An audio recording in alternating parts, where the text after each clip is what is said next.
Praise the Lord. ബാർഗുമോർ.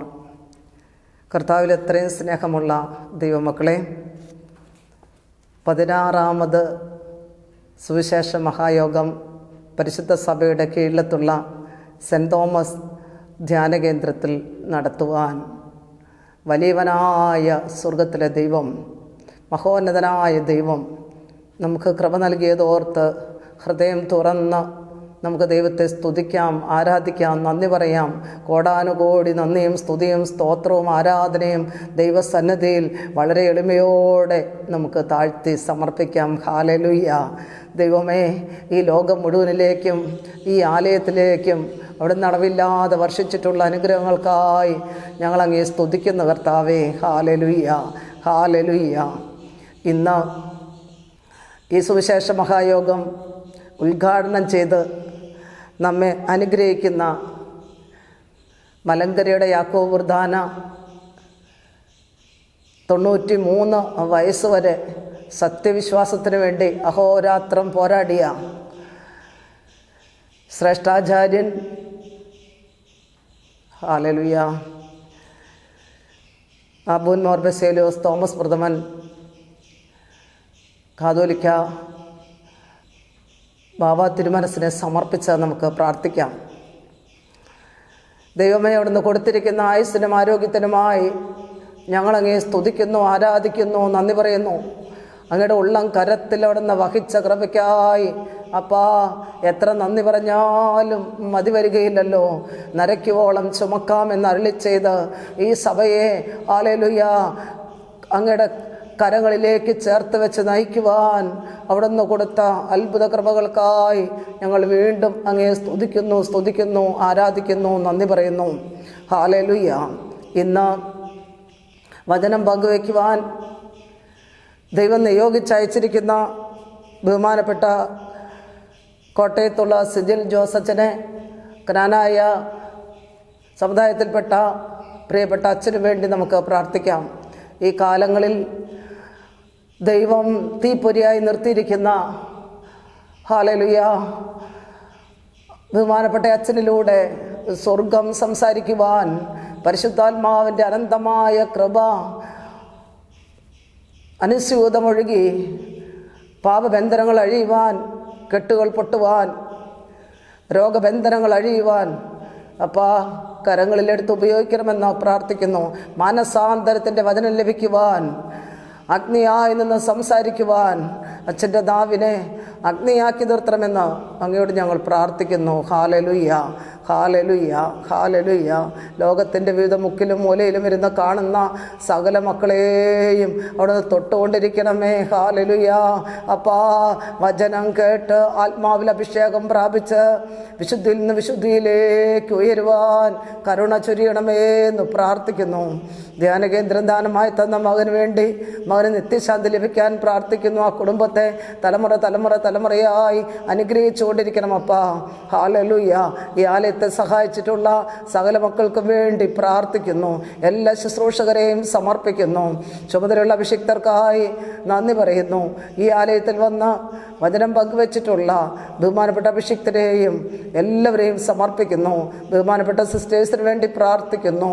അപ്പാ അങ്ങയുടെ കരങ്ങളിൽ അവിടുന്ന് എടുത്ത് കത്തി ജ്വലിക്കുന്ന തീപന്തങ്ങളാക്കി ഉപയോഗിക്കണമെന്ന് അങ്ങയോട് പ്രാർത്ഥിക്കുന്നു. Hallelujah, hallelujah. യേശുവേ നന്ദി, യേശുവേ നന്ദി, യേശുവേ സ്തോത്രം. Praise the Lord. യെശയ്യാവിൻ്റെ പുസ്തകം 58-ാം അധ്യായം 6-ാമത്തെ വാക്യം നമുക്കിങ്ങനെ വായിക്കാം. അന്യായ ബന്ധനങ്ങളെ അഴിക്കുക, നുകത്തിൻ്റെ അമിക്കയറുകളെ അഴിക്കുക, പീഡിതരെ സ്വതന്ത്രരായി വിട്ടയക്കുക, എല്ലാ നുകത്തെയും തകർക്കുക. ഇതല്ലയോ ഹല്ലേലൂയ എനിക്കിഷ്ടമുള്ള ഉപവാസം. Praise the Lord. ദൈവമക്കളെ, ഇന്നത്തെ വചന കേൾവിയിലൂടെ അന്യായ ബന്ധനങ്ങൾ അഴിയുവാൻ, പാപത്തിൻ്റെ ബന്ധനങ്ങൾ അഴിയുവാൻ, പൈശാചിക ബന്ധനങ്ങൾ അഴിയുവാൻ, രോഗത്തിൻ്റെ ബന്ധനങ്ങൾ അഴിയുവാൻ, നുകത്തിൻ്റെ അമിക്കയറുകൾ പൊട്ടി തകരുവാൻ, മദ്യപാനത്തിൻ്റെ കെട്ടുകൾ അഴിയുവാൻ, ഹല്ലേലൂയ അശുദ്ധിയുടെ കെട്ടുകൾ അഴിയുവാൻ, പീഡിതർ സ്വതന്ത്രരായി വിട്ടയക്കപ്പെടുന്ന അനുഭവമുണ്ടാകാൻ, പിശാചിൻ്റെ വലയിൽ നിന്ന് സ്വാതന്ത്ര്യം അനുഭവിക്കുവാൻ, ഹല്ലേലൂയ, എല്ലാ നുഖങ്ങളെയും തകർത്ത് കളയുന്ന വചനം സ്വർഗം വാഴ്ത്തി നുറുക്കി മക്കൾക്ക് നൽകുമാറാകണമെന്ന് പ്രാർത്ഥിക്കുന്നു. ലുദിയായുടെ ഹൃദയത്തെ തുറന്ന തമ്പുരാനെ, ഹല്ലേലൂയ, അവിടുന്ന് അനേകരുടെ ഹൃദയങ്ങളെ തുറന്ന ഇന്ന് ഈ വചനം, ഇന്നത്തെ വചനം സ്വർഗം വാഴ്ത്തി നുറുക്കി നൽകുന്ന വചനം കേട്ട് അനേകർ മാനസാന്തരപ്പെട്ട്, ഹല്ലേലൂയ, അങ്ങയുടെ വചനം പറയുന്ന അനുഭവത്തിലേക്ക് ഉയർന്നു വരാൻ അപ്പാ ഞങ്ങൾ ദാഹത്തോടെ കൊതിയോടെ പ്രാർത്ഥിക്കുകയാണ്. വിശുദ്ധിയുടെ നിറകുടങ്ങളാക്കി തീർക്കണമേ കർത്താവേ. Hallelujah, hallelujah. ഞങ്ങൾ നിലവിളിച്ച് പ്രാർത്ഥിക്കുമ്പോൾ സഹിയോൻ മലയിൽ ഇറങ്ങി വന്ന ആ ആത്മാവ്, ഹല്ലേലൂയ, ഹല്ലേലൂയ, ഹല്ലേലൂയ, അഗ്നിനാവുകളുടെ സാദൃശ്യത്തിൽ ഇറങ്ങി വന്ന ആത്മാവ് ഇന്ന് വചനം കേൾക്കുന്ന മക്കളിലും വചനം പറയുന്ന ആചാര്യയിലും വന്ന് നിറയുവാൻ, ശക്തീകരിക്കുവാൻ അപ്പാ ഞങ്ങൾ അങ്ങയുടെ പൊന്നുമുഖത്തേക്ക് നോക്കി ദാഹത്തോടെ, ആർത്തിയോടെ, കൊതിയോടെ നിലവിളിച്ച് പ്രാർത്ഥിക്കുകയാണപ്പാ. ഹല്ലേലൂയ. വചനം കേൾക്കുന്ന ഒരു കുഞ്ഞു പോലും നരകത്തിൽ പോകരുതപ്പാ. ഹല്ലേലൂയ. കരുണയാൽ പൊതിയണമേ, അച്ഛനെ തീയാക്കി നിർത്തണമെന്ന് പ്രാർത്ഥിക്കുന്നു. ശ്രേഷ്ഠാചാര്യന് അവിടെ നൽകിയിരിക്കുന്ന കൃപകൾക്കായി നന്ദി പറയുന്നു. ഹല്ലേലൂയ. ഞങ്ങളുടെ ശ്രേഷ്ഠ പിതാവിനെ ഒരിക്കൽ കൂടെ അപ്പൻ്റെ കരങ്ങളിലേക്ക് ഞങ്ങൾ വെച്ച് തരികയാണ്. ഹല്ലേലൂയ. അത്ഭുതം പ്രവർത്തിക്കണമേ. പരിശുദ്ധ അമ്മേ മാതാവേ, സകല വിശുദ്ധരെ ഇന്നത്തെ ശുശ്രൂഷയ്ക്കായി ഹല്ലേലൂയ മാധ്യസ്ഥം വഹിക്കണമെന്ന് ഞങ്ങൾ അപേക്ഷിക്കുന്നു. പിതാവിൻ്റെയും പുത്രൻ്റെയും പരിശുദ്ധ റൂഹായുടെയും നാമത്തിൽ തന്നെ, ആമേൻ. ദൈവമേ, നിന്റെ വിശ്വവേദ പ്രമാണത്തിൽ അടങ്ങിയിരിക്കുന്ന അത്ഭുതമേറിയ കാര്യങ്ങളെ കാണുവാനും പഠിക്കുവാനും തക്കവണ്ണം ഞങ്ങളുടെ ഹൃദയങ്ങളെ പ്രകാശിപ്പിക്കണമേ. ആമേൻ. സങ്കീർത്തനങ്ങൾ 137. ബാറക്കുമോൻ. ഞാൻ എൻ്റെ പൂർണ്ണ ഹൃദയത്തോടെ കർത്താവിനെ സ്തോത്രം ചെയ്യും. ഞാൻ രാജാക്കന്മാരുടെ മുമ്പാകെ നിനക്ക് സ്തുതി പാടും. നിന്റെ കൃപയെയും നീതിയെയും കുറിച്ച് നിന്റെ വിശുദ്ധ ആലയത്തിൽ ഞാൻ വന്ദിച്ച് തിരുനാമത്തെ സ്തോത്രം ചെയ്യും. എന്തെന്നാൽ സർവനാമത്തിനു മേലായി തിരുനാമത്തെ നീ ഉയർത്തിയിരിക്കുന്നു. ഞാൻ നിന്നെ വിളിച്ച നാളിൽ നീ എന്നോട് ഉത്തരമരുളി ചെയ്തു. എൻ്റെ ആത്മശക്തിയെ നീ വർദ്ധിപ്പിച്ചു. കർത്താവേ, സകല ഭൂരാജാക്കന്മാരും തിരുവായിലെ വചനം കേട്ടതുകൊണ്ട് നിന്നെ സ്തോത്രം ചെയ്യും. കർത്താവിൻ്റെ ബഹുമാനം വലിയതാകൊണ്ട് തൻ്റെ വഴികളെ അവർ സ്തുതിക്കും. അഗാധമായി നോക്കിക്കാണുന്ന കർത്താവ് ഉന്നതനാകുന്നു. അഹങ്കാരിയെ ദൂരെ നിന്ന് താൻ അറിയുന്നു. ഞാൻ ഞെരുക്കത്തിൽ നടന്നാലും നീ എന്നെ ജീവിപ്പിക്കും. നീ എൻ്റെ ശത്രുക്കളുടെ കോപത്തിന് നേരെ നിൻ്റെ കൈ നീട്ടി എന്നെ രക്ഷിക്കണമേ. കർത്താവേ, നിൻ്റെ വലതുതൃക്കൈ എൻ്റെ മേൽ ആവസിപ്പിക്കണമേ. കർത്താവേ, നിൻ്റെ കരുണ എന്നേക്കുമുള്ളതല്ലോ. നിൻ്റെ കൈവേലയെ നീ ഉപേക്ഷിക്കരുതേ. ആമേൻ. ദൈവമേ, സുതനക്ക് യോഗ്യമാകുന്നു. ബാറക്കുമോ. പിതാവിനും പുത്രനും പരിശുദ്ധ റൂഹായിക്കും സ്തുതി. കർത്താവിനാൽ സ്നേഹിക്കപ്പെട്ട അനുഗ്രഹീതരായ ദൈവമക്കളെ, ഈ വർഷം ദൈവത്തിൻ്റെ കരുണയാൽ സഭയുടെ ധ്യാനകേന്ദ്രമായ സെൻറ് തോമസ് ധ്യാനകേന്ദ്രം കീഴിലത്ത് നിന്ന് ഓൺലൈനിലൂടെ ദൈവത്തിൻ്റെ വചനശുശ്രൂഷ അല്ലെങ്കിൽ ഈ വർഷത്തെ സുവിശേഷ മഹായോഗം ആരംഭിക്കുകയാണ്. COVID-19 എന്ന മഹാമാരി നിമിത്തമായി ദൈവമക്കൾ കൂടി വരാനും ആനന്ദിക്കുവാനും ദൈവത്തെ ആരാധിക്കുവാനും അങ്ങനെ ശാരീരികമായി അസാധ്യമായിരിക്കുന്ന ഈ ചുറ്റുപാടിൽ ഈ ദൃശ്യമാധ്യമത്തിലൂടെ ഈ വർഷവും ഈ സുവിശേഷ മഹായോഗം നമ്മൾ നിവർത്തിക്കുകയാണ്. ദൈവത്തിൻ്റെ പരിശുദ്ധാത്മാവിൻ്റെ ശക്തമായ ഇടപെടൽ, വ്യാപനം, വ്യാപാരം ഇതിലൂടെ അനുഭവിച്ചറിയുവാനായി നമുക്ക് ദൈവത്തോട് പ്രാർത്ഥിക്കാം. ദൈവത്തിൻ്റെ വചനമാണ് നമ്മെ ശുദ്ധീകരിക്കുന്നത്, നമ്മെ ശക്തീകരിക്കുന്നത്, പ്രശ്നങ്ങളെ അതിജീവനം ചെയ്യാനായിട്ട് നമ്മളെ ബലമുള്ളവരാക്കി തീർക്കുന്നത്. അവിടെ ദൈവത്തിൻ്റെ വചനം മനുഷ്യവംശത്തിൻ്റെ ആരംഭം മുതൽ പഴയ നിയമത്തിലും പുതിയ നിയമത്തിലും ഇന്നിയോളം ആ ദൈവവചനത്തിൻ്റെ ശക്തി, അതിൻ്റെ ചൈതന്യം, അത് ഇന്നും നമ്മുടെ പിതാക്കന്മാരെ, നമ്മുടെ തലമുറകളെ ഇന്നും ഈ ആയുഷ്കാലത്തും പരിശുദ്ധാത്മാവ് അപ്രകാരം നമ്മളിൽ വ്യാപരിച്ചു കൊണ്ടിരിക്കുകയാണ്. ആ പരിശുദ്ധാത്മ ചൈതന്യത്തിന് വേണ്ടി എന്നിൽ പരിശുദ്ധാത്മാവ് വ്യാപരിച്ച് അഭിഷേകത്തിൻ്റെ ശക്തിയാൽ എന്നെ ബലപ്പെടുത്തണമേ എന്നുള്ള പ്രാർത്ഥനയോടെ നമുക്ക് ഈ 2021 നവംബർ മാസം 20-ാം തീയതി മുതൽ തുടങ്ങുന്നതായ ഈ ശുശ്രൂഷയിലേക്ക് നമുക്ക് പ്രവേശിക്കാം. എല്ലാ മക്കളും പ്രത്യേകം പ്രാർത്ഥിക്കുവാൻ ഓർമ്മപ്പെടുത്തുകയാണ്. ദൈവമക്കളെ, ഇന്നത്തെ ഈ വർഷത്തെ നമ്മുടെ സുവിശേഷ മഹായോഗം ഉദ്ഘാടനം ചെയ്ത് ഇതാരംഭം കുറിക്കുന്നത് നമ്മുടെ ശ്രേഷ്ഠബാബ തിരുമനസ്സുകൊണ്ടാണ്. ശ്രേഷ്ഠബാബ നമ്മുടെ പിതാവ്, നമ്മുടെ അപ്പനാണ്. ഈ ധ്യാന കേന്ദ്രത്തെ വാത്സല്യത്തോടെ കരുതുകയും എല്ലാ വർഷവും ഇതിനെ അനുഗ്രഹിക്കുകയും ആരോഗ്യമുണ്ടായിരുന്ന കാലത്ത് ബാബയുടെ സാന്നിധ്യം നിറവോടെ നല്ലതുപോലെ നമ്മൾ അനുഭവിച്ചവരാണ്. അപ്പനിൽ നിന്ന് മക്കൾ ഏറ്റുവാങ്ങുന്ന സ്നേഹവും വാത്സല്യവും പോലെ കഴിഞ്ഞ കാലങ്ങളിലെല്ലാം ബാബാ തിരുമേനിയുടെ സ്നേഹവാത്സല്യങ്ങൾ നമുക്ക് സ്വീകരിക്കുവാനായിട്ട് കഴിഞ്ഞു. ഇനി നമുക്ക് ബാബയ്ക്ക് വേണ്ടി പ്രാർത്ഥിക്കുകയും കരുതുകയും ചെയ്യുക എന്നുള്ളതാണ് നമുക്ക് ദൈവസന്നിധിയിലുള്ളതായ കടപ്പാട്. അവിടെ ഭാവിക്ക് വേണ്ടി പ്രത്യേകം പ്രാർത്ഥിക്കണം, യോഗാനുഗ്രഹത്തിന് വേണ്ടി പ്രാർത്ഥിക്കണം.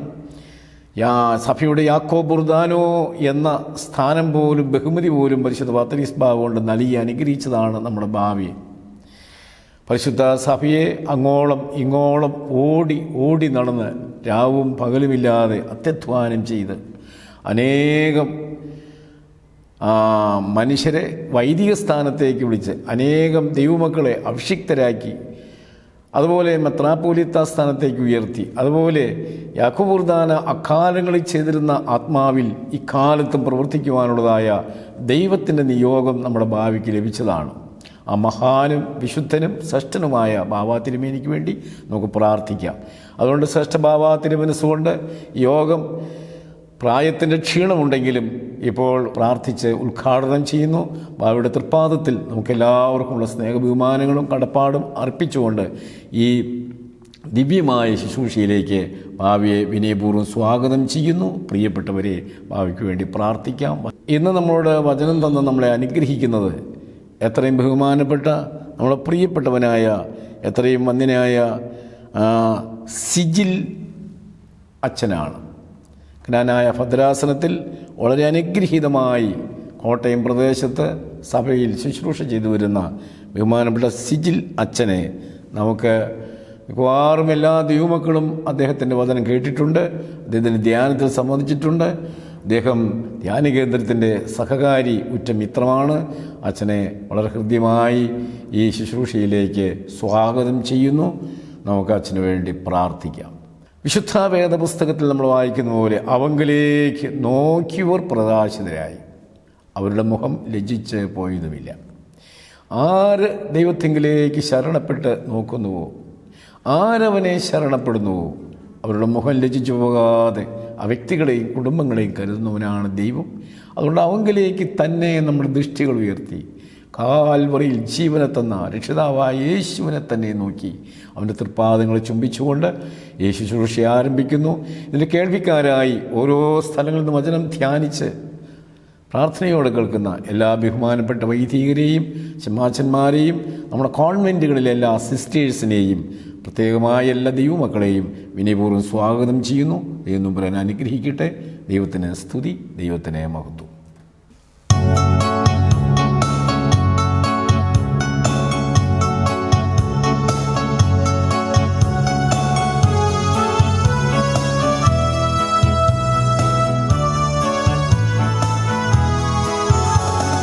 കഷ്ടങ്ങൾക്ക് സ്ഥാനമുണ്ട്, എല്ലാ ദുഃഖങ്ങൾക്കും ഹേതുവുണ്ട്. കഷ്ടങ്ങൾക്ക് സ്ഥാനമുണ്ട്, എല്ലാ ദുഃഖങ്ങൾക്കും ഹേതുവുണ്ട്. ദൈവസ്നേഹമറിഞ്ഞവർക്കും ദൈവവിളി ലഭിച്ചവർക്കും നന്മയ്ക്കായി വ്യാപരിപ്പാൻ വിശ്വാസത്തിൽ ശോധനയാ. കഷ്ടങ്ങൾക്ക് സ്ഥാനമുണ്ട്, എല്ലാ ദുഃഖങ്ങൾക്കും ഹേതുവുണ്ട്. നമുക്കെല്ലാവർക്കും ചേർന്ന് നമ്മുടെ കർത്താവിനെ ശക്തിയോടെ ഒന്ന് ആരാധിക്കാം. കുശവന്തൻ കരങ്ങളിൽ കളിമണ്ണ് പോലെ നമ്മെ വളർത്തിയ കർത്താവിനെ നമുക്ക് നമ്മളെ സന്തോഷത്തോടെ ഇന്ന് സ്തുതിക്കുക. ഹല്ലേലൂയ, സ്തോത്രം. ശിവേ, ശക്തിയോടെ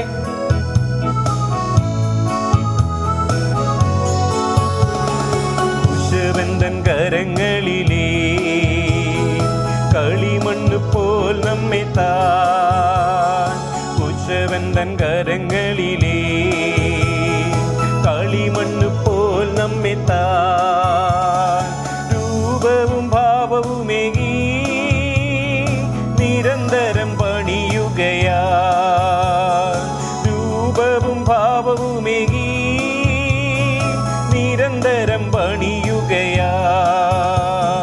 ദൈവസ്നേഹമറിഞ്ഞവർക്കും ദൈവവിളി ലഭിച്ചവർക്കും നന്മയ്ക്കായി വ്യാപരിപ്പാൻ വിശ്വാസത്തിൽ ശോധനയാ. കഷ്ടങ്ങൾക്ക് സ്ഥാനമുണ്ട്, എല്ലാ ദുഃഖങ്ങൾക്കും ഹേതുവുണ്ട്.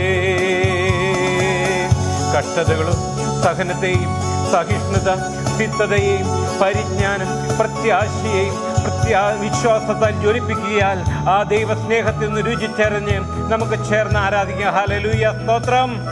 ശിവേ, ഹല്ലേലൂയ.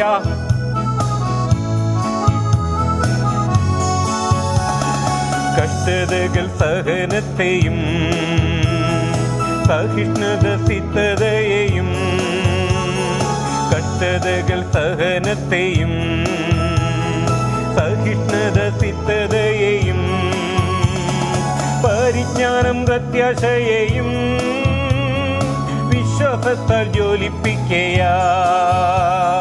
പരിജ്ഞാനം പ്രത്യാശയെയും വിശ്വാസത്താൽ ജ്വലിപ്പിക്കയാ. ദൈവസ്നേഹമറിഞ്ഞവർക്കും ദൈവവിളി ലഭിച്ചവർക്കും നന്മയ്ക്കായി വ്യാപരിപ്പാൻ വിശ്വാസത്തിൽ ശോധനയാ. കഷ്ടങ്ങൾക്ക് സ്ഥാനമുണ്ട്, എല്ലാ ദുഃഖങ്ങൾക്കും ഹേതുവുണ്ട്. സ്ഥാനമുണ്ട്, എല്ലാ ദുഃഖങ്ങൾക്കും ഹേതുവുണ്ട്.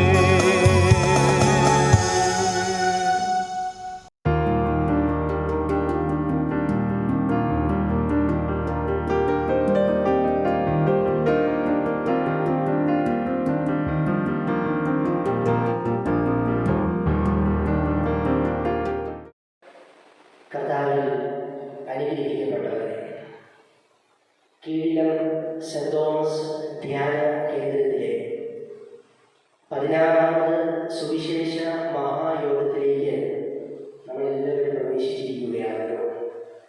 മുന്നമേ തന്നെ ക്രിസ്തുയേശുവിൻ്റെ സമാധാനവും സ്നേഹവും നിങ്ങളെല്ലാവർക്കും ആശംസിക്കുന്നു. അനുഗ്രഹിക്കപ്പെട്ടവരെ, നമ്മൾ ജീവിക്കുന്ന കാലഘട്ടം ഒരു പ്രത്യേക കാലഘട്ടമാണ്. പാപം വെല്ലുവിളി, മനുഷ്യൻ സുഖഭോഗങ്ങളിൽ അമിതമായി ഊന്നൽ നൽകി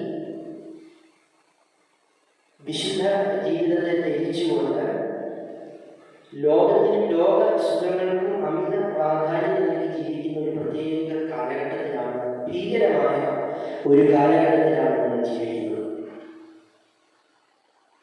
സ്വർഗത്തെക്കുറിച്ചോ നരകത്തെക്കുറിച്ചോ മരണത്തെക്കുറിച്ചോ മരണത്തിന് ശേഷമുള്ള ജീവിതത്തെക്കുറിച്ചോ ബോധ്യം നഷ്ടപ്പെട്ടതുപോലെയുള്ള ജീവിതങ്ങൾ ബഹുഭൂരിപക്ഷത്തിൽ നമുക്ക് കാണാൻ സാധിക്കും. തിരുവചനത്തിൽ അല്പമൊന്ന് ചിന്തിക്കാൻ നമുക്ക് പരിശ്രമിക്കാം. പ്രഭാഷകന്റെ പുസ്തകത്തിൽ 14-ാം അധ്യായത്തിൽ 17 മുതൽ 19 വരെയുള്ള തിരുവചന ഭാഗത്ത് നമ്മൾ പ്രകാരം വായിക്കുന്നുണ്ട്: ജീവനുള്ളതെല്ലാം വസ്ത്രം പോലെ ജീർണിക്കും, നീ മരിക്കണം എന്നുള്ളതാണ് ആദിയിലെ ഉള്ള നിയമം. തഴച്ചു വളരുന്ന വൃക്ഷത്തിൽ കൊഴിയുകയും വീണ്ടും തളിർക്കുകയും ചെയ്യുന്ന ഇലകൾ പോലെയാണ് മനുഷ്യന്റെ തലമുറകൾ. ഒരുവൻ മരിക്കുന്ന ജനിക്കുന്നു. അതേ പ്രിയമുള്ളവരെ, വളരെ കുറച്ചൊരു കാലഘട്ടം മാത്രമാണ് നമ്മളിവിടെ ജീവിക്കുക. അതിനുശേഷം നിത്യമായ അവസ്ഥയിലേക്ക് നാം മാറേണ്ടതാണ്. അല്പസമയം നമുക്ക് ഒന്ന് കണ്ണുകളടച്ച് പ്രാർത്ഥിച്ച് തിരുവചനത്തിലേക്ക് പ്രവേശിക്കാം. കരുണയുള്ള കർത്താവേ, ഒരിക്കൽ കൂടെ തിരുവചനം കേൾക്കുവാനുള്ള സുവർഭാഗ്യം ഞങ്ങൾക്കെല്ലാം അവിടുന്ന് നൽകിയിരിക്കുന്നു. യേശുവേ, അങ്ങയുടെ തിരുരക്തം കൊണ്ട് ഞങ്ങൾ ഓരോരുത്തരെയും കഴുകി വിശുദ്ധീകരിച്ച് ഈ സമയത്ത് പരിശുദ്ധാത്മാവോട് ഞങ്ങൾ നിറയ്ക്കണമേ. അനേകം കുറവുകളുള്ളവരാണല്ലോ ഞങ്ങളെല്ലാവരും. അങ്ങയുടെ പരിശുദ്ധാത്മാവ് ഞങ്ങളിൽ വന്ന് നിറഞ്ഞാൽ ഞങ്ങൾ ശക്തി പ്രാപിക്കും. സത്യത്തിൻ്റെ പൂർണ്ണതയിലേക്ക് ഞങ്ങൾ ആനയിക്കപ്പെടും. പാപബോധവും പശ്ചാത്താപവും ഞങ്ങൾക്ക് ലഭിക്കും. സത്യം എന്താണെന്ന് ഞങ്ങൾ തിരിച്ചറിയും. യഥാർത്ഥ മനസ്സാണെന്ന് ഞങ്ങൾക്ക് ലഭിക്കും. ഈ സമയത്ത് എളിമയോടെ പ്രാർത്ഥിക്കുന്ന കർത്താവേ, ഞങ്ങളുടെ പാപം പരിഗണിക്കാതെ അവിടുന്ന് പരിശുദ്ധാത്മാവിനെ അയക്കണമേ. തിരുരക്തത്താൽ ഞങ്ങളെ കഴുകി ശുദ്ധീകരിക്കണമേ. പുതിയ ബോധ്യങ്ങളും പുതിയ ഉൾക്കാഴ്ചയും ഈ സമയത്ത് നൽകി ഞങ്ങളെ അനുഗ്രഹിക്കണമേ. ഈ വചനം കേൾക്കുന്ന എല്ലാ മക്കളെയും ഈ സമയത്ത് നമ്മൾ അനുഗ്രഹിക്കണമേ.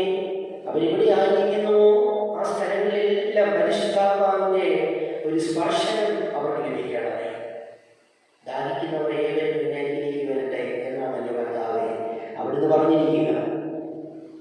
ഈ വചനം ശ്രമിക്കുന്ന എല്ലാ മക്കളിലേക്കും അങ്ങയുടെ പരിശുദ്ധാത്മാവാകുന്ന ദാഹജലം നൽകി അവിടുന്ന് അനുഗ്രഹിക്കണമേ. ഒരു പുത്തൻ അഭിഷേകം നൽകി ഞങ്ങളെ ആശീർവദിക്കണമേ. നിത്യപിതാവിനെയും പുത്രനെയും പരിശുദ്ധ റൂഹായുടെ നാമത്തിൽ തന്നെ ആമേൻ. അനുഗ്രഹിക്കപ്പെട്ടവരെ, വചനത്തിൽ നാം കേട്ടതുപോലെ തന്നെ സങ്കീർത്തന പുസ്തകം 103 അധ്യായം 15 മുതൽ 16 വരെയുള്ള തിരുവചന ഭാഗത്ത് നാം ഇങ്ങനെ വായിക്കുന്നു. മനുഷ്യന്റെ ജീവിതം പുല്ല് പോലെയാണ്, വയലിലെ പൂ പോലെ അത് വിരിയുന്നു. എന്നാൽ കാറ്റടിക്കുമ്പോൾ അത് ഒഴിഞ്ഞു പോകുന്നു. അത് നിന്നിരുന്ന ഇടം പോലും അതിനെ ഓർക്കുന്നില്ല. വളരെ ഹ്രസ്വമായ ചെറിയൊരു കാലഘട്ടത്തിലാണ് നമ്മളെല്ലാവരും ജീവിക്കുന്നത്. എന്നാൽ അതിനുശേഷം നമ്മുടെ മരണശേഷം എണ്ണിയാൽ തിട്ടപ്പെടുത്താൻ പറ്റാത്ത വിധത്തിലുള്ള സന്തോഷമാണ് നമ്മളെ കാത്തിരിക്കുക. ആ മരണത്തിനപ്പുറമുള്ള ജീവിതത്തെ കുറിച്ച് ചിന്തിക്കുവാനാണ് ഈ സമയം നാം വിനിയോഗിക്കുന്നത്. എബ്രായ ലേഖനം 13:14 പറയുന്നു, ഇവിടെ നമുക്ക് നിലനിൽക്കുന്ന ഒരു നഗരമില്ല, വരാനുള്ള നഗരത്തെയാണല്ലോ നാം അന്വേഷിക്കുന്നത്. വിശുദ്ധരെല്ലാം മരണത്തിനും അപ്പുറമായ ജീവിതത്തിൽ സ്വപ്നമുള്ളവരാണ്. അവർ ഭൂമിയിലെ ജീവിതത്തെയും അതിന്റെ സന്തോഷത്തിനും അമിത പ്രാധാന്യം നൽകിയില്ല. മരണത്തിനും അപ്പുറമുള്ള ജീവിതത്തെ കുറിച്ചാണ് അവർ സ്വപ്നം കണ്ടതും അതിനായിട്ടാണ് അവർ ജീവിച്ചത്. 1 Corinthians 15:19 വ്യക്തമായി അപ്പോസ്തലൻ ഇങ്ങനെ രേഖപ്പെടുത്തി വെച്ചിട്ടുണ്ട്. ഈ ജീവിതത്തിന് വേണ്ടി മാത്രം ക്രിസ്തുവിൽ പ്രത്യാശ വെച്ചിട്ടുള്ളവരാണെങ്കിൽ നമ്മൾ എല്ലാ മനുഷ്യരെക്കാളും നിർഭാഗ്യവാന്മാരാണ്. പൗലോസ് അപ്പോസ്തലന്റെ രചനകളിൽ, അദ്ദേഹത്തിന്റെ ലേഖനങ്ങളിൽ നിത്യതയെക്കുറിച്ചും മരണത്തെക്കുറിച്ചും മരണത്തിനപ്പുറമുള്ള ജീവിതത്തിന്റെ മനോഹാരിതയെക്കുറിച്ചും എത്ര മനോഹരമായിട്ടാണ് അദ്ദേഹം രേഖപ്പെടുത്തി വെച്ചിരിക്കുക. ഫിലിപ്പിയർ 3:20 വ്യക്തമായിട്ട് രേഖപ്പെടുത്തി നമ്മുടെ പൗരത്വം സ്വർഗത്തിലാണ്. കൊളോസ്യർ 3:2 പറഞ്ഞു, ഭൂമിയിലുള്ള വസ്തുക്കളിലല്ല പ്രത്യുത ഉന്നതത്തിലുള്ളവരിൽ ശ്രദ്ധിക്കുകയില്ല. അതെ, അനുഗ്രഹിക്കപ്പെട്ടവരെ, ഇന്നത്തെ തലമുറയോട്, നമ്മുടെ മക്കളോട് നമ്മൾ പറഞ്ഞു കൊടുക്കാറുണ്ട്. എന്താണ് പറഞ്ഞു കൊടുക്കാറുള്ളത്? നന്നായിട്ട് ഭക്ഷണം കഴിക്കണം, നന്നായിട്ട് പഠിക്കണം, നന്നായിട്ട് വായിക്കണം, നന്നായിട്ട് അറിവ് സമ്പാദിക്കണം, നല്ല ജോലി സ്വന്തമാക്കണം, വിദേശ രാജ്യങ്ങളിലൊക്കെ പോകണം, അങ്ങനെ മിടുക്കരായിട്ട് തീരണം. ഇനി നമ്മോട് തന്നെ എന്താണ് പറയുക? നന്നായിട്ട് പണം ഉണ്ടാക്കണം, അനേക സ്ഥലങ്ങൾ സഞ്ചരിക്കണം. അങ്ങ് സുഖിച്ച് ലോകത്തിൻ്റെ എല്ലാ സന്തോഷങ്ങളും അനുഭവിച്ച് നടക്കണം. വില കൂടിയ വസ്ത്രങ്ങൾ ധരിക്കണം, നന്നായി ഭക്ഷണം കഴിക്കണം, ഈ ലോകത്തിൻ്റെ സുഖഭോഗങ്ങൾ മുഴുവൻ ആസ്വദിച്ച് ജീവിക്കണം. എന്നാൽ നാം നമ്മോടും നമ്മുടെ കുഞ്ഞുങ്ങളോടും സ്വർഗത്തെക്കുറിച്ചോ മരണത്തിനപ്പുറം നമ്മുടെ ജീവിതത്തെക്കുറിച്ചോ ചിന്തിക്കാനെങ്കിലും പറഞ്ഞിട്ടുണ്ടോ? നമ്മൾ പുനർചിന്തനം ചെയ്യേണ്ട, നമ്മൾ ആത്മപരിശോധന നടത്തേണ്ട ഒരു പ്രത്യേക കാലഘട്ടത്തിലാണ് ജീവിക്കുക. കുഞ്ഞുങ്ങൾ പഠിക്കുന്നതും മാർക്ക് വാങ്ങുന്നതും ജോലി സമ്പാദിക്കുന്നതൊക്കെ നല്ലതാണ്. എന്നാൽ മരണത്തിനപ്പുറമായൊരു ജീവിതമുണ്ട് എന്നുള്ള യാഥാർത്ഥ്യം നാം തിരിച്ചറിയുന്നതോടൊപ്പം തന്നെ നമ്മുടെ അടുത്ത തലമുറയ്ക്ക് കൊടുക്കാനുള്ള ഒരു ഉത്തരവാദിത്വം നമുക്കുണ്ട്. പ്രത്യേകിച്ച് ഈ കൊറോണ കാലഘട്ടം നമ്മളെ എന്തുമാത്രം കാര്യങ്ങൾ പഠിപ്പിച്ചു. എത്രയോ ചെറുപ്പക്കാരെ സ്വപ്നങ്ങളുണ്ടായിരുന്നവർ, എത്രയോ സന്തോഷത്തോടെ ഈ ഭൂമിയിൽ ആസ്വദിച്ച് ജീവിച്ചവർ നിലച്ചിരിക്കാതെ നാഴികയിൽ വളരെ ചെറിയ പ്രായത്തിൽ ലോകത്തിൽ നിന്ന് മാറ്റപ്പെട്ടവർ. ആ കാര്യങ്ങളെങ്കിലും ഒരാത്മപരിശോധന നടത്തുവാൻ നമ്മെ പ്രേരിപ്പിക്കേണ്ടതല്ലേ? അതിൽ പ്രിയമുള്ളവരെ, ഇന്ന് നമ്മൾ വിദേശ രാജ്യത്തേക്ക് പോകാനും അല്ലെങ്കിൽ മറ്റ് അനേക സ്ഥലങ്ങളിൽ ജോലി നേടാനും IELTS ഒക്കെ പഠിച്ചു എൻട്രൻസ് പാസ്സാകാനും ഒക്കെ അമിത ശ്രദ്ധ കൊടുത്ത് ഞായറാഴ്ച പോലും പണിയിൽ വരാതെ ട്യൂഷനും വിട്ട് എൻട്രൻസിനും പഠിച്ച് ലോകത്തിൻ്റെ മത്സര പരീക്ഷകളൊക്കെ എഴുതി അങ്ങനെ പോകുമ്പോൾ പലപ്പോഴും ദൈവത്തെ നാം മറക്കുകയാണ്. ദൈവത്തിന് കൊടുക്കേണ്ട ഒന്നാം സ്ഥാനം അവഗണിച്ചുകൊണ്ട് ലോകത്തിലെ പല കാര്യങ്ങൾക്കും നമ്മൾ അമിത പ്രാധാന്യം കൊടുത്ത് ലോകത്തിൻ്റെ എല്ലാ നേട്ടങ്ങളും സ്വന്തമാക്കുമ്പോൾ നമുക്ക് നഷ്ടമാകുന്ന ഒന്നുണ്ട്, ദൈവത്തെ. സ്വർഗത്തിലെത്തുക എന്നുള്ള ലക്ഷ്യം നമ്മൾ അതോടുകൂടെ മറന്നു പോവുകയാണ്. എന്തിനാണ് യഥാർത്ഥത്തിൽ മനുഷ്യൻ സൃഷ്ടിക്കപ്പെട്ടിരിക്കുന്നത്? ദൈവത്തെ ആരാധിക്കുന്നതിന് വേണ്ടിയാണ്. ദൈവത്തിനായിട്ടാണ് ദൈവം മനുഷ്യനെ സൃഷ്ടിച്ചത്. ദൈവത്തെ ആരാധിച്ച്, ദൈവത്തെ മഹത്വപ്പെടുത്തി, ദൈവിക കൽപ്പനകളൊക്കെ പാലിച്ച്, വിശുദ്ധ ജീവിതം നയിച്ച് ഒടുവിൽ സ്വർഗം സ്വന്തമാക്കുന്നതിന് വേണ്ടിയാണ് മനുഷ്യനെ ഭൂമിയിൽ ദൈവമാക്കി വെച്ചിരിക്കുന്നത്. ആ പരമ യാഥാർത്ഥ്യം നാം വിസ്മരിക്കുന്നു. ഒരു കാലത്ത് ലോകത്തെ യുവജനങ്ങളെ ആവേശം കൊള്ളിച്ച വ്യക്തിയായിരുന്നു ബ്രൂസ് ലീ. കരാട്ടെ, കുംഫു തുടങ്ങിയ അഭ്യാസങ്ങളിലൂടെ ലോകത്തെ മുഴുവനും പിടിച്ചു നിർത്തിയ, ലോകം മുഴുവനും ശ്രദ്ധിക്കപ്പെട്ട ഒരു മഹത് വ്യക്തിയായിരുന്നു അദ്ദേഹത്തിന്റെ ജീവിതകാലം മുഴുവനും തന്റെ ശരീരത്തെ പരിശീലിപ്പിക്കുന്നതിനും പരിപോഷിപ്പിക്കുന്നതിനും ദത്തശ്രദ്ധനായിരുന്നു ബ്രൂസ് ലീ.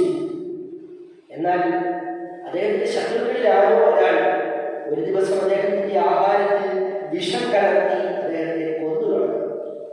വർഷങ്ങൾ കൊണ്ട് അദ്ദേഹം പരിശീലിപ്പിച്ചെടുത്ത് ദൃഢമാക്കിയ തന്റെ ശരീരം മണിക്കൂറുകൾ കൊണ്ട് ചലനമെന്നതായി ദിവസങ്ങൾ കൊണ്ട് മണ്ണായി രൂപപ്പെട്ടു. മണ്ണായിരുന്ന നമ്മുടെ ശരീരത്തിന് വേണ്ടി നമ്മൾ അധ്വാനിക്കും. എപ്പോഴെങ്കിലും നമ്മുടെ ആത്മാവിന്റെ അവസ്ഥയെക്കുറിച്ച് നാം ചിന്തിച്ചിട്ടുണ്ടോ? ശരീരത്തിന്റെ രോഗാവസ്ഥയെക്കുറിച്ച് ആകുലരായി ഓരോ ദിവസവും നമ്മൾ തള്ളി നീക്കുമ്പോൾ നമ്മുടെ ആത്മാവിന്റെ രോഗാവസ്ഥയെക്കുറിച്ചും ആത്മാവിന്റെ അവസ്ഥയെക്കുറിച്ചും നമ്മൾ ചിന്തിച്ചിട്ടുണ്ടോ? ലൂക്കോസ് സുവിശേഷത്തിൽ 8-ാം അധ്യായത്തിൽ മനോഹരമായ ഭാഗം വിശദീകരിക്കുന്നുണ്ട്. യേശു നിരവധിയായ പിശാചുകൾ ബാധിച്ച ലെഗിയോൻ ബാധിച്ച ഒരു വ്യക്തിയെ അഭിഷാചിൽ നിന്നും സ്വതന്ത്രനാക്കി, പിശാചിനെ ആ വ്യക്തിയിൽ നിന്നും പുറത്താക്കി അയാൾ സ്വാതന്ത്ര്യം നൽകുന്ന മനോഹരമായ ഭാഗം ലൂക്കോസ് സുവിശേഷത്തിൽ വിശദീകരിക്കുന്നു. പിശാചുകൾ ആ മനുഷ്യനെ വല്ലാതെ ഞെക്കിയിരുന്നു, അദ്ദേഹത്തെ ഉപദ്രവിച്ചിരുന്നു. ഒടുവിൽ യേശു സ്വാതന്ത്ര്യം നൽകി പിശാചുകളെ അദ്ദേഹത്തിന്റെ ശരീരത്തിൽ നിന്നും ആത്മാവിൽ നിന്നും മോചിപ്പിച്ച് പന്നിക്കൂട്ടങ്ങളിലേക്ക് അയച്ചു. പിശാചുകൾ ആവശ്യിച്ച പന്നികൾ മുഴുവനും കിഴക്കാൻ ദുർഗായ മലഞ്ചെരിയിലൂടെ പാഞ്ഞു ചേർന്ന് ഗനേസറത്ത് തടാകത്തിലെ വെള്ളത്തിൽ മുങ്ങിച്ചത്തു. ഒരു മനുഷ്യൻ അനേകം വർഷങ്ങളായിട്ട് പിശാചിനെ ബന്ധിക്കപ്പെട്ട ആ വ്യക്തിയെ യേശുവിന്റെ മനസ്സരിഞ്ഞു മോചിപ്പിച്ച് ആ പിശാചുകളുടെ കൂട്ടത്തെ അവിടെ നീങ്ങിക്കൊണ്ടിരുന്ന പന്നിക്കൂട്ടത്തിലേക്ക് അയച്ചു. ആ പന്നിക്കൂട്ടങ്ങൾ ചെന്ന് അവർ കൂട്ടത്തോടെ ആ പന്നികളെല്ലാം ചത്തു പോകും. എന്നാൽ ആ ഉടമസ്ഥർ, ആ പന്നികളുടെ യഥാർത്ഥ ഉടമസ്ഥർ വന്ന് യേശുവിനോട് പറയാണ്, ദയവായി ഇവിടെ വിട്ടു പോകണം. യേശു പന്നികളെക്കാൾ ഒരു മനുഷ്യൻ വില നൽകിയപ്പോൾ ആ ജനമോ ഒരു വലിയ അത്ഭുതം കണ്ടിട്ടു. അവർ ആ പന്നികൾക്ക് അല്ലെങ്കിൽ ലോകത്തിനാണ് അവർ പ്രാധാന്യം നൽകിയത്. ആ ഗരസേന ദേശത്തുള്ളവരുടെ മനോഭാവമാണ് എന്നുള്ള അനേകമുള്ളത്. ആ നിത്യജീവനേക്കാൾ, ആത്മരക്ഷയേക്കാൾ നമുക്ക് പ്രധാനം ഈ ലോകത്തിലെ പല കാര്യങ്ങൾക്കുമാണ്. നിത്യരക്ഷ, ആത്മാവിന്റെ നിത്യരക്ഷയെക്കുറിച്ച് ചിന്തിക്കുന്നതിനേക്കാൾ നമുക്കൊക്കെ പ്രധാനം ഈ ലോകത്തിന്റെ സുഖഭോഗങ്ങളിൽ ഇങ്ങനെ സന്തോഷത്തോടെ ആയിരിക്കുക.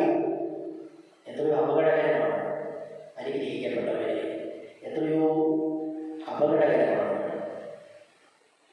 അമേരിക്കൻ പ്രസിഡന്റായിരുന്ന തിയോഡോർ റൂസ്വെൽറ്റ് ആഫ്രിക്കയിൽ നായാട്ട് വിനോദത്തിനായി പോയി തിരികെ വന്ന് അദ്ദേഹം അമേരിക്കൻ പ്രസിഡന്റായിരുന്നപ്പോൾ ഒരു വലിയ നായാട്ടിന് പങ്കെടുക്കാനായിട്ട് പോയി. അദ്ദേഹം കപ്പലിൽ തിരികെ വരികയാണ്. അദ്ദേഹത്തെ സ്വീകരിക്കാനായിട്ട് ന്യൂയോർക്ക് തുറമുഖത്ത് അനേകം ജനങ്ങളും ഉദ്യോഗസ്ഥരും എല്ലാം വലിയ ആർപ്പുവിളികളോടുകൂടെ ആഹ്ലാദത്തോടുകൂടി നിൽക്കുകയാണ്. നായാട്ട് കഴിയുന്ന പ്രസിഡന്റിനെ സ്വീകരിച്ചു കൊണ്ടുപോകുവാൻ ഏതാനും ദിവസങ്ങൾക്ക് വേണ്ടിയാണ് നായാട്ടിനായിട്ട് അദ്ദേഹം പോയത്. എന്നാൽ ആ കപ്പലിൽ തന്നെ 10 വർഷത്തോളം ആഫ്രിക്കയിലെ പാവപ്പെട്ട ജനങ്ങൾക്കിടയിൽ സുവിശേഷ പ്രവർത്തനങ്ങൾക്ക് വേണ്ടി 10 വർഷം പട്ടിണി കിടന്ന് കഷ്ടപ്പെട്ട് കുടുംബത്തെ പോലും ഉപേക്ഷിച്ച് യേശുവിനായിട്ട് 10 വർഷത്തോളം ആഫ്രിക്കയുടെ ഭീകരമായ സ്ഥലങ്ങളിൽ, ഭീകരമായ ഇടങ്ങളിൽ യേശുവിന് നൽകിയ മിഷണറി ആ കപ്പലിലുണ്ടായിരുന്നു. അദ്ദേഹം ആ കപ്പലിൽ നിന്ന് ഇറങ്ങി. അദ്ദേഹം ചുറ്റുപാട് നോക്കി, തന്നെ സ്വീകരിക്കാൻ ആരെങ്കിലും ഉണ്ടാകുമോ? ആരെയും അദ്ദേഹം കണ്ടില്ല.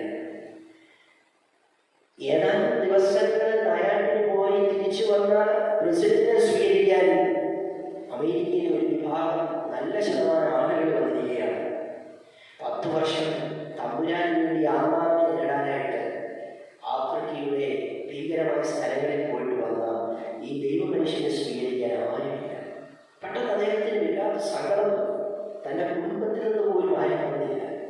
അദ്ദേഹത്തിൻ്റെ ഹൃദയം വേദന കൊണ്ട് ഉളകി. അത് ദൈവത്തോട് പരാതി പറഞ്ഞു, ഒത്തിരി പരാതി പറഞ്ഞു. ഞാൻ നിനക്ക് വേണ്ടി 10 വർഷക്കാലം പോയിട്ടു, ഇതാ ഏതാനും ദിവസം നായാട്ടിന് പോയ ഇദ്ദേഹത്തെ സ്വീകരിക്കാനായിട്ട് എത്രയോ ആയിരക്കണക്കിന് ജനങ്ങൾ, എന്നെ സ്വീകരിക്കാൻ ആരുമില്ല. പെട്ടെന്ന് അദ്ദേഹത്തിന്റെ മനസ്സിൽ ഒരു സന്ദേശം കിട്ടുകയാണ്. നീ ഇനിയും നിന്റെ വീട്ടിലെത്തിച്ചേർന്നിട്ടില്ല. സ്വരം കേട്ട മിഷണറി ദുഃഖം സന്തോഷമായി മാറി. തന്റെ യഥാർത്ഥ ഭവനം സ്വർഗത്തിലാണല്ലോ എന്നോർത്ത് അദ്ദേഹത്തിന്റെ ഹൃദയം ദുഃഖമായ അവസ്ഥയിൽ നിന്നും മാറി സന്തോഷമായിട്ട് വന്നു. ഈ ലോകത്തിന്റെ ആദരവും അംഗീകാരവും കിട്ടാതെ പോകുന്നതിൽ നാം നിരാശപ്പെടുന്നത്. നമ്മുടെ പ്രതിഫലം സ്വർഗത്തിലാണ്. കുടുംബത്തിലും സമൂഹത്തിലും നമ്മുടെ അധ്വാനം ആദരിക്കപ്പെടാതെ വരുമ്പോഴും നമ്മുടെ ഹൃദയം വിങ്ങിപ്പൊട്ടുമ്പോഴും ഓർത്തുകൊള്ളുക, നമ്മുടെ പൗരത്വം സ്വർഗത്തിലാണ്. കർത്താവിൽ അനുഗ്രഹിക്കപ്പെട്ടവരെ, ഈ ലോകത്ത് പ്രശസ്തിയോ ബഹുമാനമോ ആദരവോ ഒന്നും നമുക്ക് ലഭിക്കണമെന്നില്ല. സഹനവും കഷ്ടതയും ദുഃഖവും മാത്രമായിരിക്കും നമുക്ക് ലഭിക്കുക. എന്നാൽ നാം ഒരു കാര്യം ഓർക്കരുത്, മരണത്തിനപ്പുറം ഒരു ജീവിതം ഉണ്ട്. മരണത്തിനപ്പുറം ഒരു ജീവിതമുണ്ട്. ഞാനൊരു സംഭവം ഓർക്കുകയാണ്. ഒരു അമ്മ നീണ്ട നാൾ തളർവാദ രോഗിയായിട്ട് കിടക്കുന്ന ഭർത്താവിനെ ഏറ്റവും ആദരവോടുകൂടെ നോക്കുന്ന ഒരു ഭാര്യയാണ്. അവരൊരു അമ്മയും കൂടെയാണ്. ഇദ്ദേഹത്തിന്റെ ഒരു പ്രത്യേകത, ഇദ്ദേഹം വർഷങ്ങളായിട്ട് ഭർത്താവ് തളർന്നു കിടക്കുകയാണ്. തളർന്നു കിടന്ന് വർഷങ്ങളായി ഇങ്ങനെ വലിയ നിരാശയിലാണ്. എന്നാൽ ഈ ഭാര്യ എല്ലാ ദിവസവും പള്ളിയിൽ പോകുന്ന, പ്രാർത്ഥിക്കുന്ന, ദൈവത്തിന് 1ാം സ്ഥാനം നൽകി ജീവിക്കുന്ന തൻ്റെ ഭർത്താവിനെ തന്നെക്കാൾ സ്നേഹിക്കുന്ന ഒരു ഉത്തമയായ ഭാര്യയും ഒരമ്മയുമാണ്. ഈ സ്ത്രീ ഭർത്താവിന്റെ അടുത്ത് വരുമ്പോൾ അദ്ദേഹത്തിന് ഒരു കൈയായിരുന്നു. ആ കൈ കൊണ്ട് ഇവരുടെ മുടികുത്തിരി പിടിച്ചിട്ട് ആ ഒറ്റ അനങ്ങുന്ന ചലിക്കുന്ന ആ കൈ കൊണ്ട് ഇവരെ ഉപദ്രവിക്കാം. കാരണം അദ്ദേഹത്തിന് ദേഷ്യ നിരാശ മുഴുവനും ഈ സ്ത്രീയുടെ മേൽ ചൊല്ലിയും. ഓർക്കണേ, വർഷങ്ങളായിട്ട് തളർന്നു കിടക്കുന്ന ഒരു വ്യക്തി അദ്ദേഹത്തെ പൊന്നുപോലെയാണ് നോക്കുന്നത്. അവർക്ക് വേണമെങ്കിൽ അയാളെ ഉപേക്ഷിച്ച് പോകാമായിരുന്നു. എന്നിട്ടും കിട്ടുന്ന അവസരങ്ങളിലെല്ലാം, സാധിക്കുന്ന അവസരങ്ങളിലൊക്കെ ഈ മനുഷ്യൻ വാക്കുകൊണ്ടും ചലിക്കുന്ന കരങ്ങൾ കൊണ്ടും ഒക്കെ ഉപദ്രവിക്കും. എന്നാൽ അവർ പറഞ്ഞ വാക്കുകൾ ആരും ചിന്തിപ്പിക്കും. അവർ പറഞ്ഞ ആ പാവപ്പെട്ട അമ്മ, വീട്ടമ്മ, ഉത്തമയായ ഭാര്യ ഇപ്രകാരമാണ് പറഞ്ഞത്: ഈ സഹനങ്ങളെല്ലാം കഴിയുമ്പോൾ എൻ്റെ കർത്താവ് മനോഹരമായ സ്വർഗം എനിക്ക് സമ്മാനിക്കുമല്ലോ. ആ വലിയ സ്വപ്നം കണ്ടാണ് ഈ സഹനങ്ങൾ മുഴുവൻ സഹിക്കുന്നത്. സ്നേഹത്തോടെയാണ് സഹിക്കുന്നത്. സഹനങ്ങളുടെ തോന്നുന്നവർ സ്തേഫാനോസ് ക്രൂരമായിട്ട് കല്ലേറുകൊണ്ട് രക്തസാക്ഷിയായിട്ട് മരണപ്പെട്ടുകൊണ്ടിരിക്കുമ്പോഴും ആ കല്ലേറിലല്ലായിരുന്ന കല്ലിന്റെ വേദനകളെയും ശ്രദ്ധിച്ചില്ലെന്നാണ് സഭാപിതാക്കന്മാർ രേഖപ്പെടുത്തി. സ്വർഗം തുറന്നിരിക്കുന്നതും മാലാഖമാർ ദൈവത്തെ സ്തുതിക്കുന്നതും സൂര്യനേക്കാൾ 10 മടങ്ങ് ശോഭിക്കുന്ന പുത്രൻ തമ്പുരാനെയും അദ്ദേഹം കണ്ട അതിന്റെ ലഹരിയിൽ അദ്ദേഹത്തിന്റെ നേരെ ചീറിപ്പാഞ്ഞു വന്ന കല്ലുകൾ അദ്ദേഹത്തെ നൊമ്പരപ്പെടുത്തിയില്ല. സഭാപിതാക്കന്മാർ രേഖപ്പെടുത്തിയിരിക്കുകയാണ്.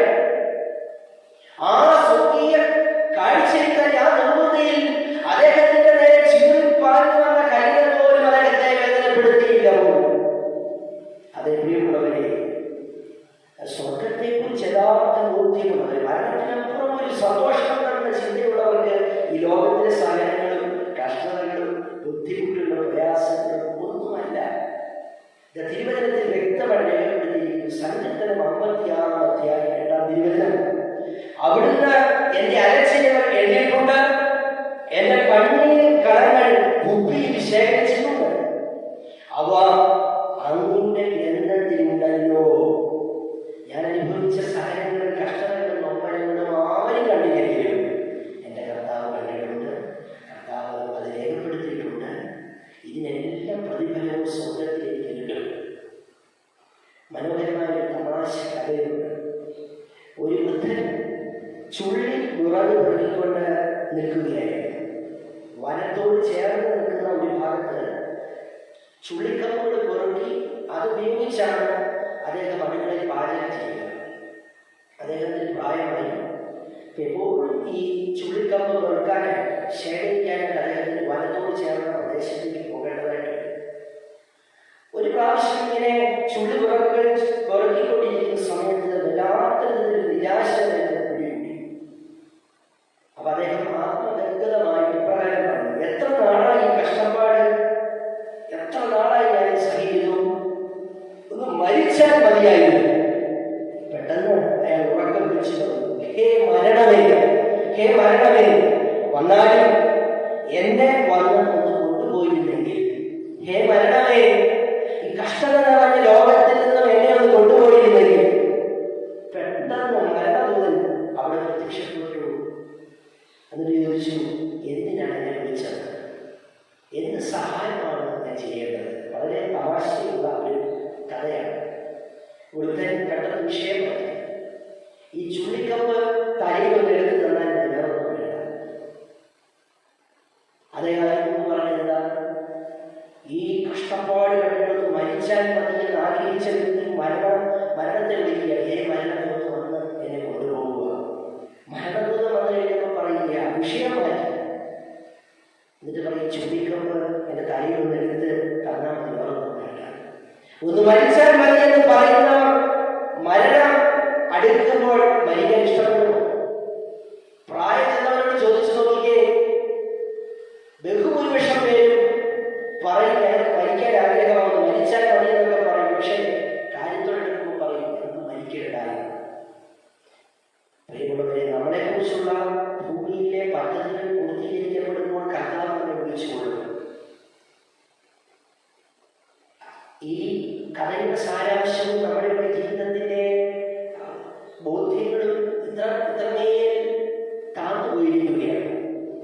വിശുദ്ധരെല്ലാം മരണത്തെ പുലുകുവാൻ ആഗ്രഹിച്ചിരുന്നു. അപ്പോസ്തലന്മാർ പറഞ്ഞത് എന്താണ്? പൗലോസ് അപ്പോസ്തലൻ പറഞ്ഞത് മരണം എനിക്ക് ലാഭമാണ് എന്നാണ്. കാരണം എന്റെ കർത്താവിനെ കാണാനുള്ള സുവർണ്ണ അവസരം അതിലൂടെ കിട്ടുകയാണ്. അദ്ദേഹത്തിന്റെ വാക്കുകൾ എത്ര മനോഹരമാണ്. 2 തീമോഥെയോസ് 4:7-8 തിരുവചനത്തിൽ അദ്ദേഹം പറയുക, ഞാൻ നന്നായി പൊരുതി എന്റെ ഓട്ടം പൂർത്തിയാക്കി, വിശ്വാസം കാക്കും, എനിക്കായി നീതിയുടെ കിരീടം ഒരുക്കി വെച്ചിരിക്കുന്നു. കണ്ണ് കണ്ടിട്ടില്ലാത്ത, ചെവി കേട്ടിട്ടില്ലാത്ത, ഒരു ഹൃദയത്തിൽ തോന്നിയിട്ടില്ലാത്ത ദേശം എന്ന സ്വപ്നത്തെ കുറിച്ച് അദ്ദേഹം പറയുക. ഭൗമഭവനമാകുന്ന മൺകൂടാരമാകുന്ന മനുഷ്യ ശരീരം ഉപേക്ഷിക്കപ്പെടും. ആത്മാവ് അക്ഷയമായി അമർത്യമായ ഈ ആത്മാവ് അക്ഷയമായി ഉയർത്തെഴുന്നേൽക്കും. അതേപോലെയുള്ളവരെ മരണത്തിന് അപ്പുറം ഒരു ജീവിതമുണ്ട്. അതിനെക്കുറിച്ച് ചിന്തിക്കാൻ നമുക്ക് ഈ കാലഘട്ടങ്ങളെ ഉപയോഗപ്രദമാക്കാം. സ്പെയിൻ രാജ കുടുംബത്തിൽ ചക്രവർത്തിനിയായിരുന്നു ഇസബെല്ല. 36-ാമത്തെ വയസ്സിൽ അവർ മരണമടഞ്ഞു.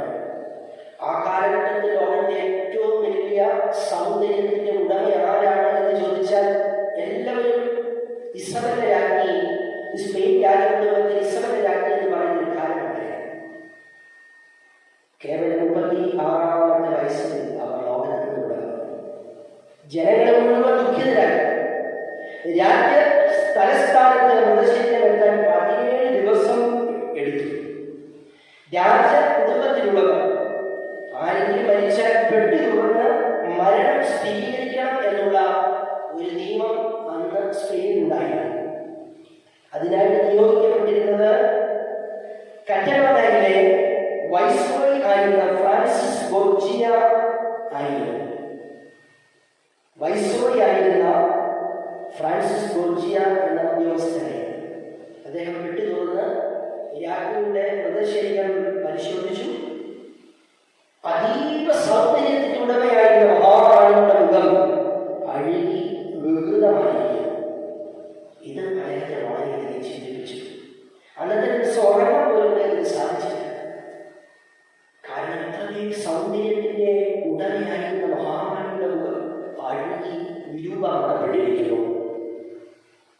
മരണം വരെ മാത്രമേ ആരോഗ്യത്തിനും സൗന്ദര്യത്തിനും സ്ഥാനമുള്ളൂ. നശ്വരമായ രാജാക്കന്മാരെ സേവിക്കുന്നതിനും ഭേദം അനശ്വരനായ ദൈവത്തിന് വേണ്ടി ജീവിതം മാറ്റിവെക്കുന്നതാണ് നല്ലത് എന്ന് ഫ്രാൻസിസ് ബോർജിയോയ്ക്ക് തോന്നി. പിന്നീട് അദ്ദേഹം ഒരു വൈദികനായിട്ട് മാറ്റപ്പെട്ടു. പിന്നീട് ഒരു വിശുദ്ധനായ മനുഷ്യനായി മാറ്റപ്പെട്ടു. വിശുദ്ധ ഫ്രാൻസിസ് ബോർജിയോ ആയി അദ്ദേഹം മാറ്റപ്പെട്ടു. ഈ ഒരു സംഭവമാണ് അദ്ദേഹത്തെ മനസ്സാന്തരപ്പെടുത്തിയത്. അതുവരെ രാജാവിനെയും ലോകത്തിന്റെ സുഖങ്ങളിലും ആഘോഷമാക്കി ഭൗതികതയ്ക്ക് അമിത പ്രാധാന്യം നൽകി ദൈവത്തെക്കാൾ മറ്റുള്ളതിനെല്ലാം പ്രാധാന്യം നൽകി ജീവിച്ച വ്യക്തി രാജ്ഞിയുടെ മൃതശരീരം പരിശോധിച്ചപ്പോൾ മനസ്സിലായി മനുഷ്യരുടെ ഇത്രമാണ്. അത് പ്രഭുവാണെങ്കിലും ചക്രവർത്തിയാണെങ്കിലും ഇത്രമേ ഉള്ളൂ എന്ന് അദ്ദേഹത്തിന് മനസ്സിലായി. അദ്ദേഹം അന്ന് തീരുമാനമെടുത്തു, എന്റെ ദൈവമേ, നിന്നെയാണല്ലോ യഥാർത്ഥത്തിൽ സേവിക്കുന്നത്. അതെവിടെയുള്ളവരെ അടുത്ത കാലത്ത് എൻ്റെ സ്നേഹിതൻ എന്നോട് ചോദിച്ചു, ഒരു ആത്മീയനായ കൂട്ടുകാരൻ എന്നോട് ചോദിച്ചു, അച്ഛാ, സ്വർഗത്തിൽ നിക്ഷേപം ഉണ്ടോ എന്ന്. സ്വർഗത്തിൽ നിക്ഷേപം ഉണ്ടോ എന്ന് അതിനെ വളരെയധികം ചിന്തിപ്പിച്ചു. സാധാരണ ഇന്ന ബാങ്കിൽ ഡെപ്പോസിറ്റ് ഉണ്ടോ, കരുതൽ എന്തെങ്കിലും ഉണ്ടോ, ഭാവിയെക്കുറിച്ച് ചിന്തയുണ്ടോ, മുന്നോട്ട് എങ്ങനെ ജീവിക്കും എന്നതിനെ കുറിച്ചുള്ള ചിന്തകളുണ്ടോ എന്നൊക്കെയാണ് ലൗകിക മനുഷ്യൻ ചോദിക്കുക. എന്നാൽ നല്ല ആ കൂട്ടുകാരൻ, ആത്മീയനായ മനുഷ്യൻ, അവൻ്റെ ചോദ്യം എന്നെ വല്ലാതെ ചിന്തിപ്പിച്ചു. അവൻ ചോദിക്കുകയാണ്, അച്ഛൻ സ്വർഗത്തിൽ നിക്ഷേപം ഉണ്ടോ എന്ന്. തുരുമ്പ് എടുക്കാത്തതും ചിതൽ നശിപ്പിക്കാത്തതുമായ സ്വർഗത്തിൽ നിങ്ങൾ നിക്ഷേപം കൂട്ടിക്കൊള്ളുക എന്ന തിരുവചനം ഞാൻ അപ്പോൾ ഓർത്തു. നമ്മുടെ നല്ല പ്രവൃത്തി കൊണ്ടും നമ്മുടെ വിശുദ്ധ ജീവിതം കൊണ്ടും കൽപ്പനകൾ പാലിച്ചുകൊണ്ടും സത്യ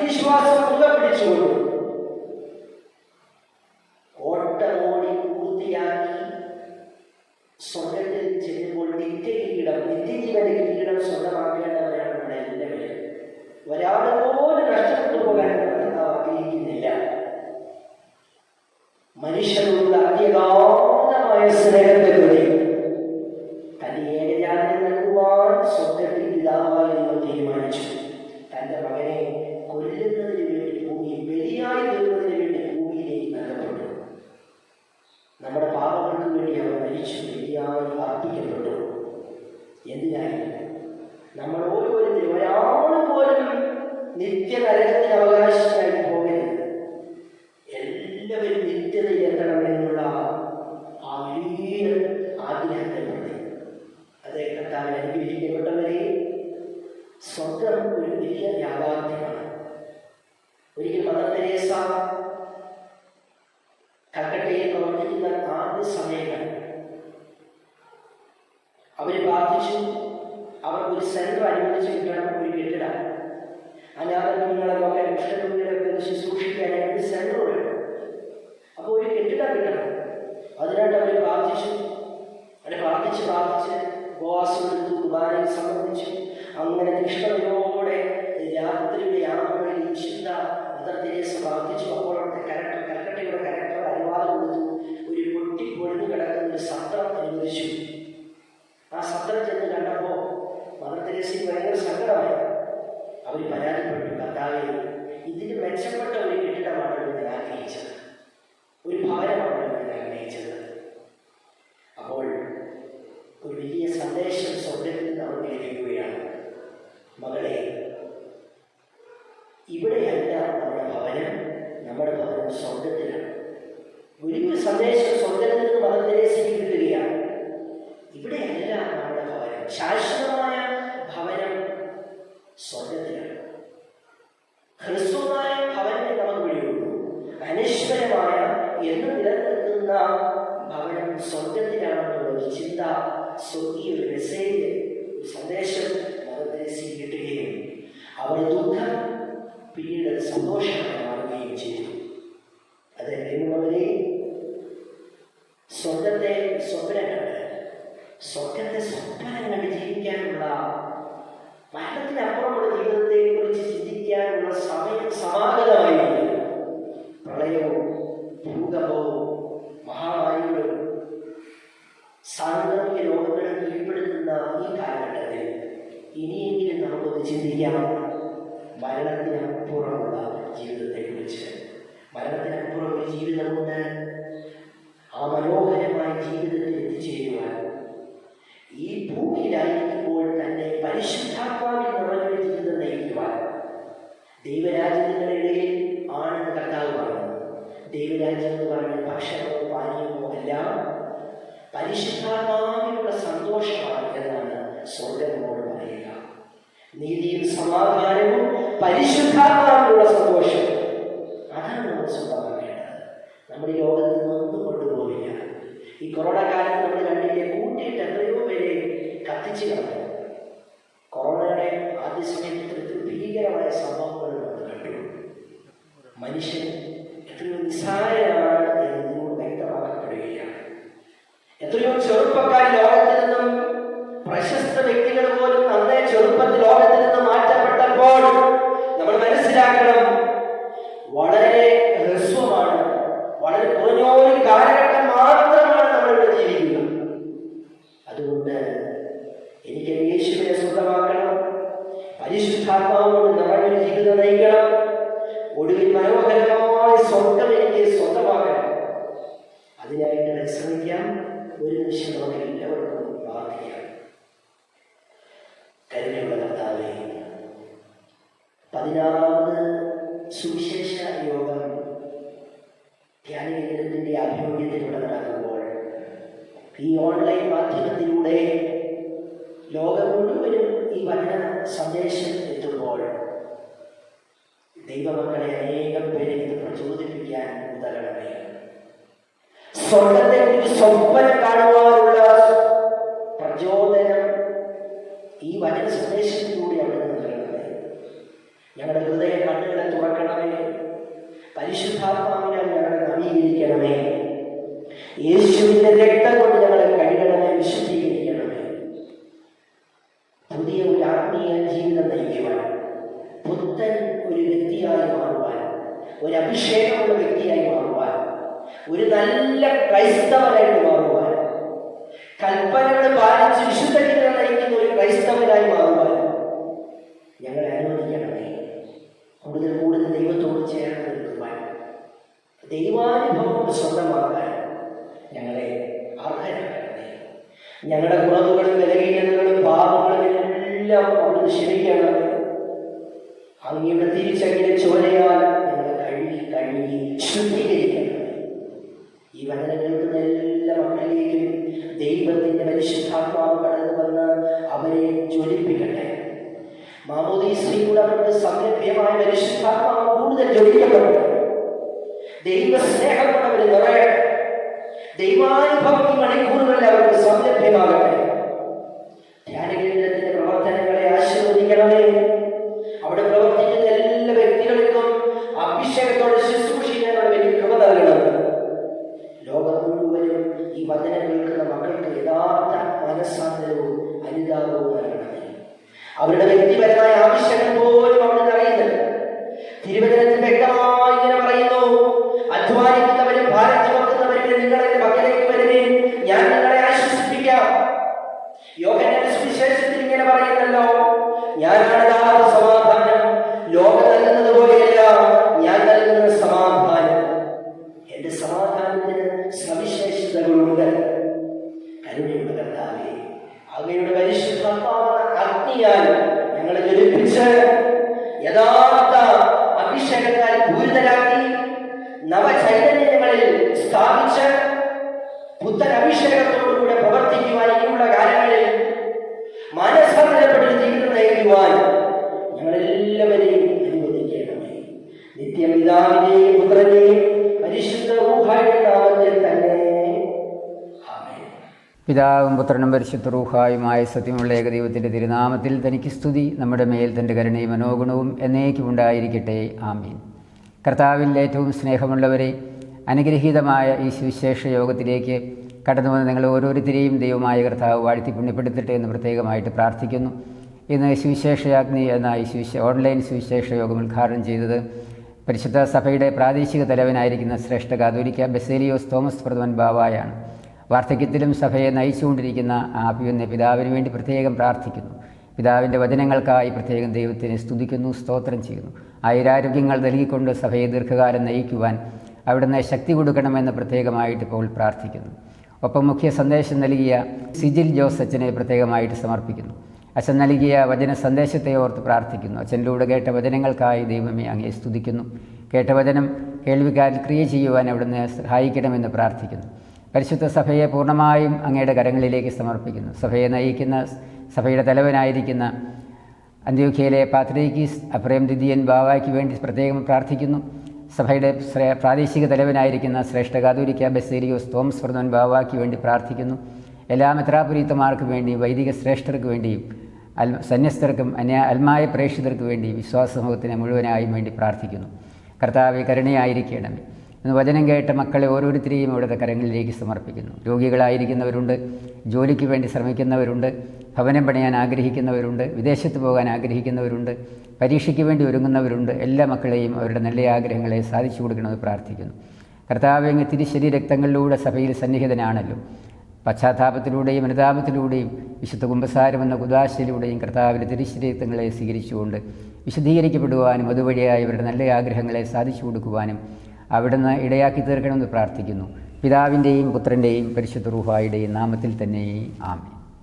ഈ ദിവ്യമായ വചനശുശ്രൂഷയെ സംബന്ധിച്ചിരുന്ന ദൈവമക്കളെ, നിങ്ങൾ ഓരോരുത്തരുമായിരിക്കുന്ന ഇരിപ്പിടങ്ങളിൽ നിങ്ങൾ ശിരസ്സുകളെ വണങ്ങി ദൈവത്തോട് നന്ദി പറയുവീൻ. എൻ മനമേ യഹോവയെ വാഴ്ത്തുക, അവൻ്റെ ഉപകാരങ്ങളൊന്നും മറക്കരുത്. എൻ്റെ അന്തരംഗമേ അവനെ വാഴ്ത്തുക, അവൻ്റെ ഉപകാരങ്ങളൊന്നും മറക്കരുത് എന്നുള്ളതായി തങ്ക വാക്യം ഞങ്ങൾ ധ്യാനിക്കുന്നു. നീ അനുഗ്രഹിച്ച തന്ന എല്ലാ നന്മയ്ക്ക് വേണ്ടിയും നിന്നെ ഞങ്ങൾ സ്തോത്രം ചെയ്തുകൊണ്ട് കർത്താവേയും മക്കളെയും വചനം നടത്തിയ നിൻ്റെ ദാസനെയും ഞങ്ങൾ സമർപ്പിച്ച് പ്രാർത്ഥിക്കുന്നു. കർത്താവേ, കരുണയോടെ ഞങ്ങളെല്ലാവരെയും അനുഗ്രഹിച്ച് നീ ഈ വചനം ഞങ്ങളുടെ ജീവിതത്തിൽ 30, 60, 100 മേനിയായി അത് വിളവായി ഫലമായി തീരുവാൻ തക്കവണ്ണം ആശീർവദിക്കണമേ, അനുഗ്രഹിക്കണമേ എന്ന് പ്രാർത്ഥിക്കുന്നു. ബാറക്കുമോർ. പിതാവായ ദൈവത്തിൻ്റെ സ്നേഹവും ഏകജാതൻ്റെ കൃപയും പരിശുദ്ധ റൂഹായുടെ സംബന്ധവും സഹവാസവും അടിയങ്ങളെല്ലാവരുടെ മേലും വചനം ഞങ്ങൾക്ക് പകർന്നു തന്ന നീ നിയോഗിച്ച നിൻ്റെ അഭിഷിക്തന്മേൽ ഈ ജനത്തോടുകൂടെ അടിയങ്ങളെല്ലാവരുടെ മേലും ധ്യാനകേന്ദ്രത്തിൻ്റെ എല്ലാ ശുശ്രൂഷയിലും പ്രവർത്തനങ്ങളോടും കൂടെ ഇന്നും എന്നും എല്ലാ നാളും വർദ്ധിക്കുമാറാകട്ടെ. ആമീൻ.